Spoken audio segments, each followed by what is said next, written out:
पर मोहित ने उसे समझाया कि ये सिर्फ उनका भ्रम हो सकता है और वे आगे बढ़ गए। जैसे ही वे दूसरी मंजिल पर पहुंचे, अचानक सब कुछ अंधेरे में डूब गया। उनकी टॉर्च भी बंद हो गई। अचानक से उन्होंने किसी औरत के हंसने की आवाज सुनी। वो आवाज इतनी भयानक थी कि तीनों के रोंगटे खड़े हो गए।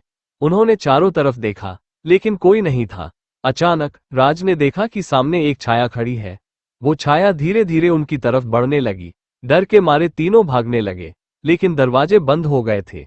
वो छाया उनके करीब आती जा रही थी। तभी उसने धीरे से कहा, क्यों आए हो यहाँ? मेरी नींद को क्यों तोड़ा? उनकी आवाज गले में अटक गई थी। किसी तरह मोहित ने हिम्मत करके कहा, हम बस जिज्ञासा में आए थे, हमें माफ कर दो। वो छाया मुस्कुराई और बोली, अब यहाँ से कोई वापसी नहीं है।